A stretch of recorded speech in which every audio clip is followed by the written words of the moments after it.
you're the teacher responsible for the group of Spanish students. Yes. Allow me to introduce myself. I'm Chief Superintendent Slipper of Scotland Yard. Sit down. Thank you. What seems to be the problem? Well, I'm afraid we've got good reason to believe that one of your students was suspiciously interested in one of our exhibits, an etching by Goya, to be precise, which has subsequently disappeared. Well, I expect the students were just excited to see a Goya in the British Museum. They wouldn't have taken anything. I wouldn't worry about that. In any case, it's pretty impossible to think that they could take anything from a locked display cabinet, don't you think? Well, under ordinary circumstances, yes, but the cabinet had been left unlocked following a routine cleaning procedure. I'll introduce you to the teachers that they've been working with, but I have to say they're making a mistake. We're looking for a student with the following skill set. Firstly, a knowledge of art so as to be able to choose a valuable piece. Secondly, someone with a keen mind and an eye for detail. Perhaps with a knowledge of architecture. Someone with an understanding of science or technology in order to understand how to remove the etching from the display case. Perhaps with some physical skills so as to be able to hide the etching, possibly even distract the guards with some circus tricks. And the thief would be somebody who knows the museum well. If we're able to find the student who matches this description, I think we may well have found the culprit.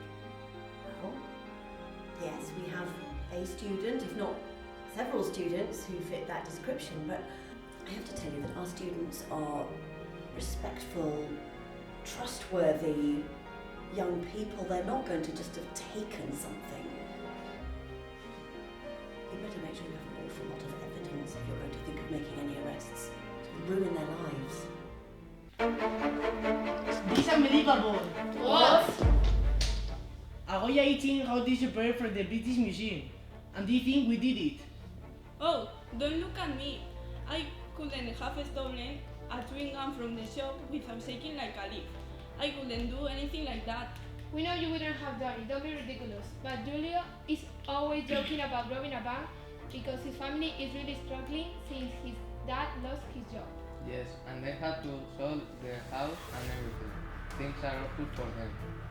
The money he would get selling the Goya would change their life. I bet it was him. This is serious. We have to persuade him to give it back.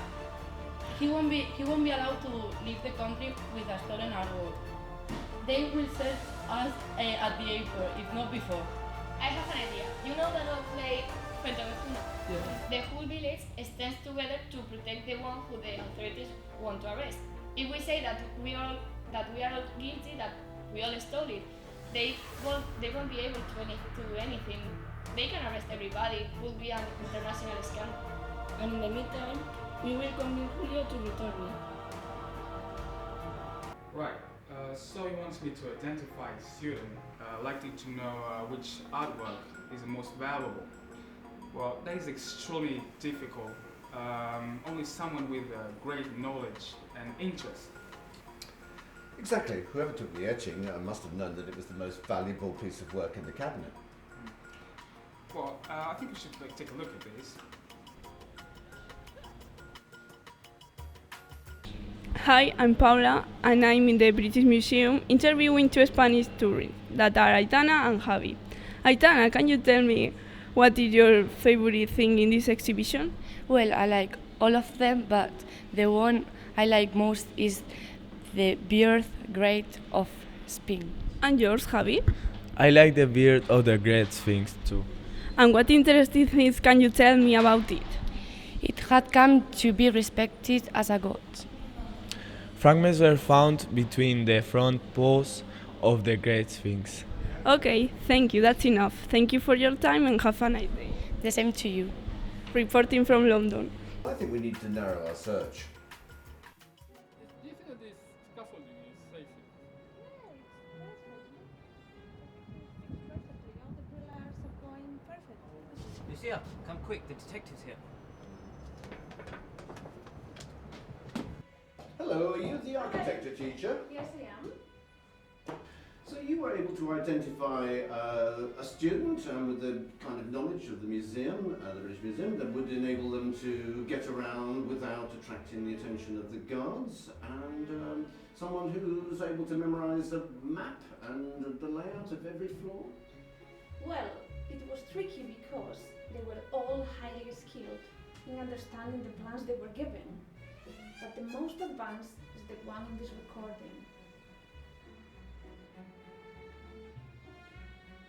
Science and technology are changing our lives, and they are also changing the architecture, but we still love buildings from the past.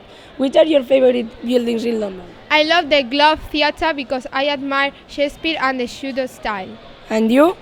My favorite is St. Paul's Cathedral because it represents the tension between two different religions. Reporting from London, thank you. Lovely.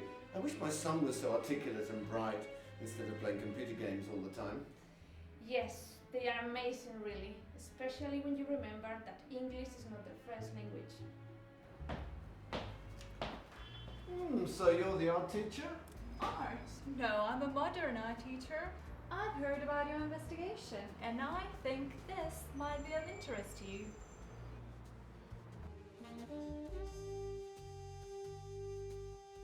Hi, I'm in the Tate Modern Museum to interview that visitors. Hi. Hi. You know what you're wearing? Yes, this is my new top. But do you know what it means? I like it, a picture, and I bought it. I know it. It's a comic cartoon like Roy Lichtenstein's paintings. What do the paintings look like? He just take a picture and made it much bigger to make a painting. So the a teeny image looked huge and exciting. Size changes everything. Nobody had made it in that way before. Okay, so you know now what it means. I'm Andrea, reporting from the Tate Modern Museum in London. Thank you for watching. Bye. Bye. I think we might need to narrow our search.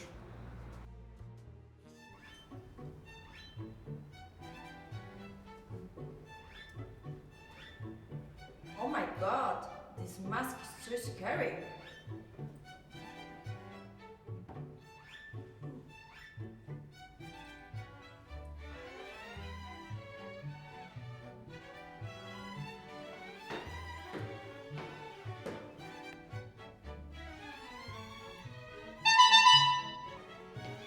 Hello, detective. How do I look?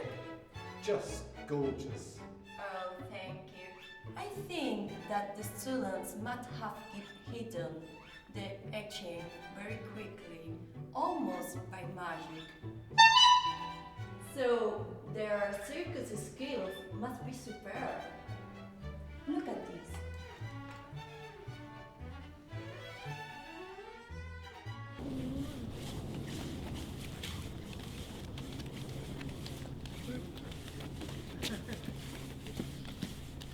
I'm really keen to show you this recording. Very interesting, I'm sure you'll agree.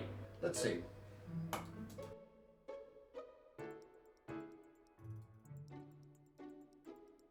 Hello from the Natural History Museum. I am here with two experts who will talk with us about Guy, the gorilla. They are Lara. Hello, Lara. Hello. And Javier. Hello, Javier. Hi. Okay, we start the interview with Javier. When was it born and where? It was born in 1946 in Cameroon, where it was captured for the Paris Zoo when it was only a year old.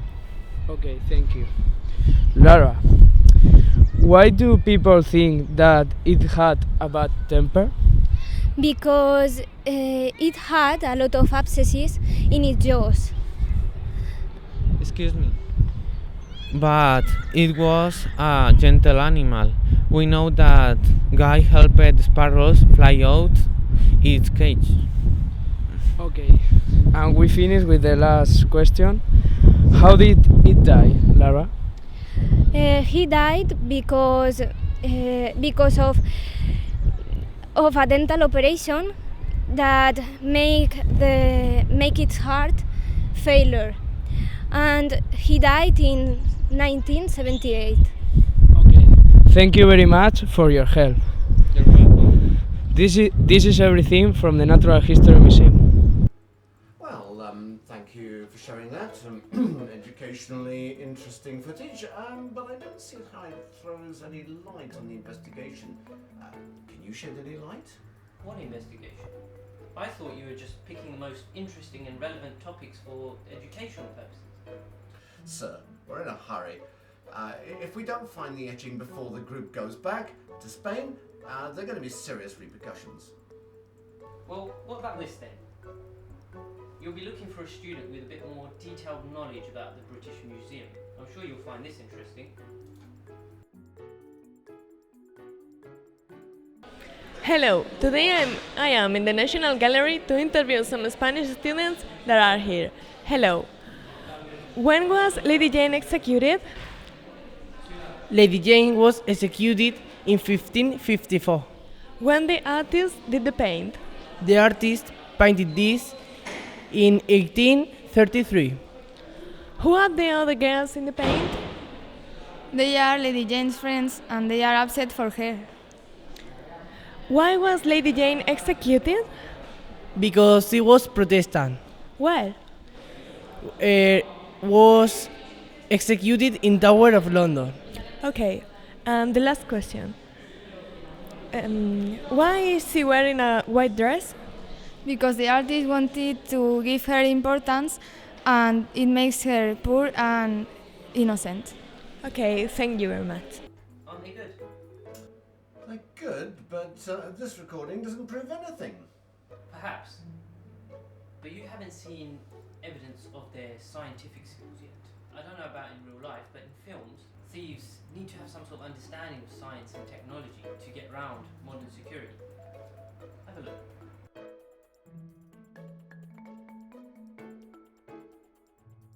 Hi, I'm Bernard. We are in London reporting from the Science Museum with Gadea. Hi, Gadea. Hi, Bernard. Could you tell us the most typically phobias in the people? Yes, of course. The most important is acrophobia, is a fear of heights. The second one is glossophobia, is like fear of speaking in public. And the last one is decidephobia, and it's fear of make decisions. Wow, they have very difficult names. Yes, it's true. Do you have any phobia? Yes, I have coimetrophobia. It is phobia to cemeteries. Pediophobia, I think, is where I'm phobious to dolls. Yes, I think I'm a bit scared of these things too. Okay, bye, reporting from London. You should see this. It's a recording made by the students in the hostel. We, the students, confess that together we stole the sleep of recent produces monsters of the British Museum. I stole it. It was me. I am the thief. I did it and I would do it again. It was me, I had to take it. I took it. Well, mystery solved. It would seem that we have the evidence now that all the students stole the etching together. Or not. Haven't you seen the news? It's amazing, really. It turns out that the etching had just drifted out of the open display cabinet. It's all over the papers. The cleaner sat down on one of those benches to have his lunch. What happened was he mistook the Goya etching for his brown paper sandwich bag. So he wrapped his sandwich in the etching, put the sandwich bag back in the cabinet, and then went about his business. So the etching's actually back. It's a little bit sandwich stained, but all's well that ends well.